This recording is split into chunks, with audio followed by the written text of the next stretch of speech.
Hey everybody, got a Mortec here. Going to go over something pretty cool today. We're going to talk about using Memu Play, which is an Android emulator, and doing up some macros. I've had quite a few people ask me about how to set this up, so I figured I would do a little video tutorial on this. So first off, I'm on a Windows PC. It's a pretty jacked up workstation, but this software runs really good even on just a little laptop. I've been running it actually on my 5-year-old laptop, and it's been running just fine. Right here you can see on this computer I got quite a bit of RAM and 16 cores, two dual Xeon 16 cores, so it's gonna just breeze through all this real quick. But yeah, software runs really good. It's comparable to BlueStacks, but I find it to run quite a bit better. So first you want to go to the Memu website, which is a Memu Play.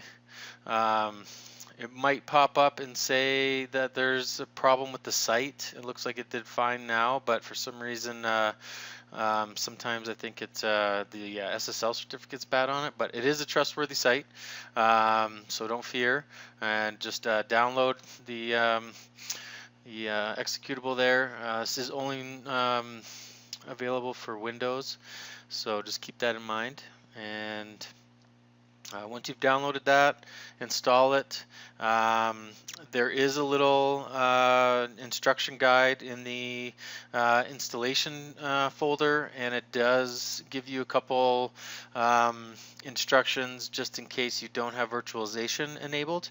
Virtualization is what allows these little Android emulated devices to run a little bit more efficient because Intel can actually virtualize using the hardware to pretty much isolate a separate environment for that certain virtual environment.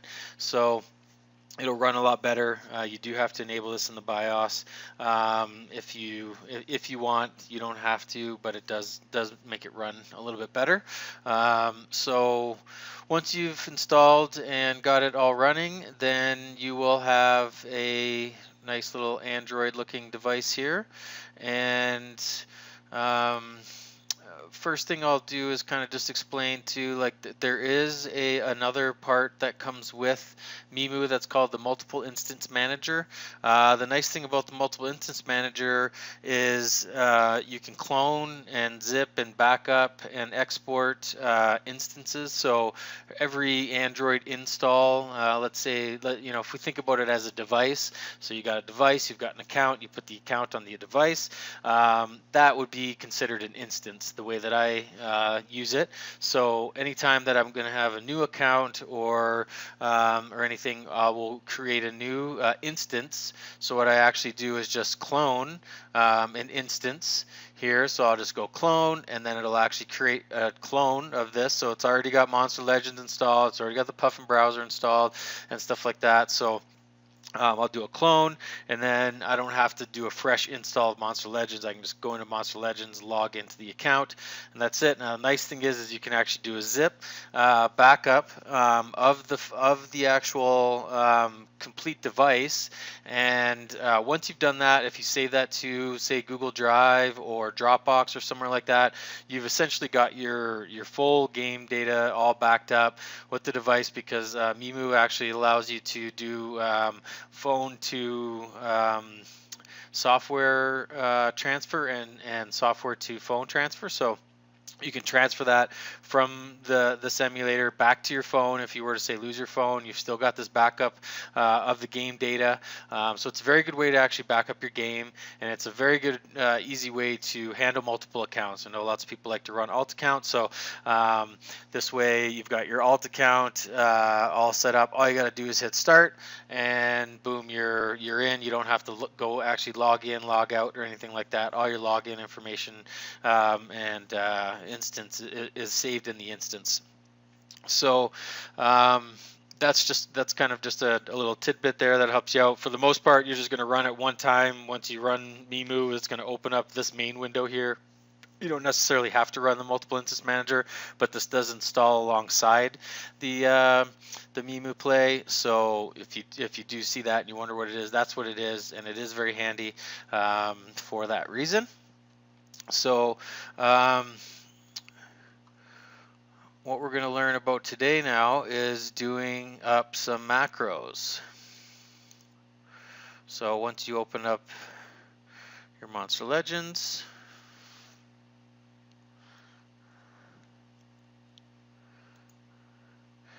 if you do F3 to zoom out, F2 zoom in, right, and you got the same nice responsive thing. I find, to be honest, I run all my battles in here. I don't get any crashes usually when I'm running on here as I do as many as I do when I'm running on my phone.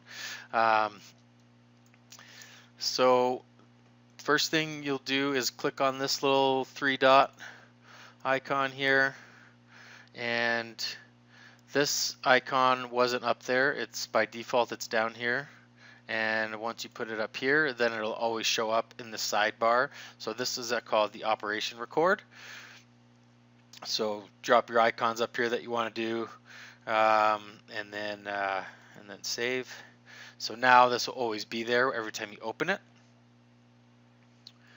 And okay, I had just set this up on my computer here. I do have some other macros saved to my laptop, so I did create the dungeon. So we're gonna make a new dungeon one. So what we're gonna want to do is, the way that I set this up is, you're gonna go into the dungeon. Unfortunately, the macro is not smart enough to know if a dungeon is complete, so you can't. It'd be nice if you could just go in from here and just go do dungeons, and then it would go into here and go and then click here, because you can program this, but it won't know if it's complete or not, right? So so you do have to go in physically into the dungeon, but then at this screen is where I want to start my macro. Now the one thing that I do find is that I go in and set my monsters to be monsters with some good strength runes, because if not, it just takes forever if you've got like Hackster and Sarahs and stuff like that. So I go and I pick some monsters that have some big strength runes on them, so they'll just wipe them out. I don't even do Zyla because she takes a while too. So, you know, I do something like, yeah, Pinky Flash, sure. Okay, and then so now I've picked my monsters, and you do have to do this kind of before, even once you've got your macro recorded, if you want it to run through fast enough. So now, if we want to record, what the recording does is it records every mouse click, swipe, drag, drop, all of your little commands,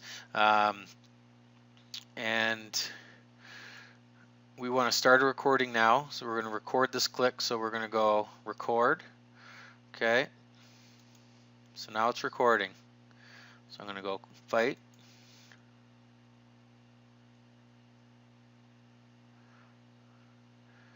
And you can move this out of the way. And I go fight. And now click. And click again. Now, that went really fast. So what you want to do, and this is the trick, is obviously the first one is always very easy.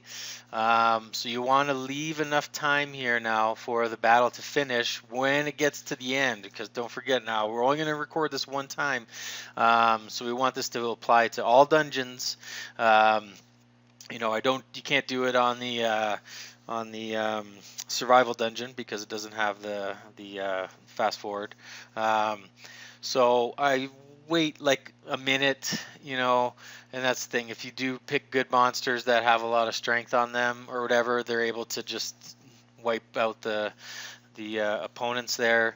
So be mindful of that. If you don't do that, if you put Timmy and Hackster and, you know, something else, a totem on there, it's going to take forever. So you're going to miss this carousel spin because you're still going to be in this battle, right? So wait for a few, and then Um, this is the fun part because it is actually kind of hard to spin it when you're using it on the mouse. I find kind of doing like a swipe across the middle does a nice spin. So there we go. So then we do our spin. So it recorded that. It recorded that nice little gesture. Okay. And then I wait a second here as well because sometimes the carousel might spin a little bit longer. So you know, you got to think in that terms of it's going to be all automated from now on. So now you give it a little time. Now you do the click, and now that's it. You want to just stop that now, okay? Because now you're just going to want to repeat that. So I'm going to stop it. Okay. So now I've got my script here, and I can name it. Okay, I'm just going to name it demo. Okay, but I named it dungeons below here, so that's the one, that's my dungeon one. Then you go into your settings for the macro, and I've got my stamina at 6. If you haven't done that, I recommend doing that. You can go into the through the web Facebook app, and there is I can't remember the name of it, but it's right near the top island. You can enable 6 stamina, cost gems. I think it's 100 gems in total, but it's worth it, especially when you're doing this automation here. So you want that to run 6 times. So it's going to do a loop 6 times, and it's going to stop. Okay, and so now let's just kind of go back to your main screen. Say you want to go into your dungeons. You click here. You go into your dungeon. You get into this main screen here. And now I just hit play.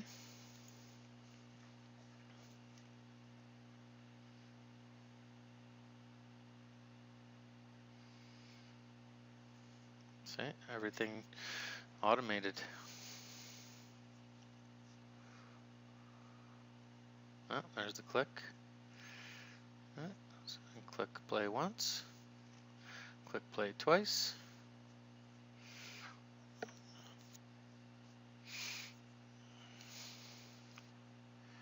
And now it's going to wait here. So this will be the key. You'll find, you know, sometimes when it gets to the end of, you know, some of the dungeons, maybe it'll only end up doing like 5 of the 6, because if the battle takes too long, it'll sit at this screen and it'll think that it actually went to the next battle, but it's still on this one. But then when it gets to the carousel, and it'll do the swipe, so you'll be like 1 short or whatever, which is fine. But you might have to play around with how long you have that wait. This will depend on the strength of your monsters and your runes and stuff like that. So if you're finding yourself having a hard time getting through the dungeons, then I would probably just wait for this to be a little bit longer. But don't forget, once you've got this recorded, you can hit play and, you know, go get a coffee, come back, and your 6 dungeons are done.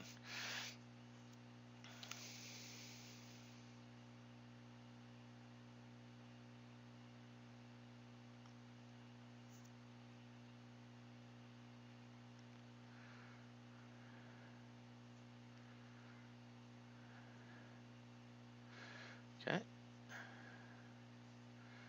there we go. And there we go. So, perfect. It's working. So now, we'll see it's going to loop, so it's going to do it again. There we go. Okay, and I'm going to stop that here and exit out of here. What I'm going to do is break these video series up into, this is going to be the introduction plus dungeon, and I'm going to make a few different videos for the different macros. So next video will be on how to do a macro for Monster Wood. Okay, so if you got any questions, feel free to comment. I'll put the links in there for Memu, and yeah, I know most people that I know have had no problems running Memu, but I do know a couple people that said that they were having some problems just with it freezing up there in their Monster Legends. So it's going to be a little bit dependent on I think your workstation and whatnot. So anyways, hope you enjoy, and catch you on the next episode.